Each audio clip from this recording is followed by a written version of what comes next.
समझाने के बावजूद जब कौम आद ने इस तरह सरकशी से काम लिया कि दुनिया भर में फसाद मचाते फिरने लगे और बिला ज़रूरत बड़ी बड़ी इमारतें और महल बनाने लगे, तो हज़रत हूद अलैहिस्सलाम ने इनसे यूं मुखातिब होकर कहा कि तुम लोग हर जगह बिला ज़रूरत मकानात बनाते हो और ऐसे मुस्तहकम महल बनाते हो गोया तुम्हें यहाँ हमेशा रहना है, और जब तुम किसी पर फतह पाते हो तो बड़ी सख्ती करते हो। ए कौम, अल्लाह से डरो। लेकिन जब ये लोग कुफर पर बिल्कुल ही अड़ गए और कहने लगे कि जिस अजाब का बताकर हमें डरा रहे हो इसे हम पर आने दो, तो अल्लाह ताला ने इन पर 3 साल तक बारिश रोकी रखी। और कौमें आज चूंकि बड़े बड़े खेतों और बागों में काफी दिलचस्पी रखती थी, इसलिए खुश्क साली से काफी परेशान हो गई। हजरत हूद अलैहिस्सलाम ने इनसे वादा किया कि ईमान लाके खुदा की तरफ रुजू करोगे तो ये मुसीबत दूर हो जाएगी, लेकिन ये कौम हजरत हूद अलैहिस्सलाम की किसी बात को ना समझती और ना मानती। फिर कौम आद को सामने से बादल उठता हुआ दिखाई दिया, समझे कि सब नदी नाले भर जाएंगे, बहुत स्याह बरसाव घटा उठी है।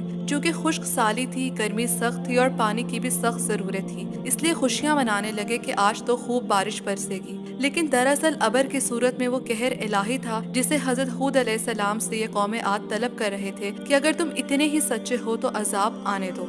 अब इस कौम आद पर सख्त आंधी भेजी गई और जिन तक वो पहुंची उनको तहस नहस करके रख दिया। ये आंधी 8 दिन और 7 रातों तक चलती रही। हवा इनको आसमान पर ले उड़ती थी, फिर सर के बल जमीन पर गिरा देती थी। सर टूटकर धड़ से अलग हो जाता था। ये कौम अपने महलात, किलों और महफूज मकानात में घुस गए थे। जमीन में गड्ढे खोद खोद कर आधे आधे जिस्म इनमें डालकर खुद को महफूज समझने लगे। लेकिन क्या अजाब इलाही के आगे कोई चीज रुक सकती है? मकान गिर गए, छतें उड़ गईं और खुद को बहुत ताकतवर समझने वाले पहलवानों को हवा ने उठा उठा कर जमीन पर पटका, गोया खजूर के खोखले और बेजान तने हों। इस कौम आद के बड़े मतलब सरदारों ने अपने परवरदिगार की बातों का मुकाबला किया और इसके पैगंबर की नाफरमानी की, और छोटों ने बड़े शैतानों की पैरवी की। आखिर दोनों ही तबाह कर दिए गए।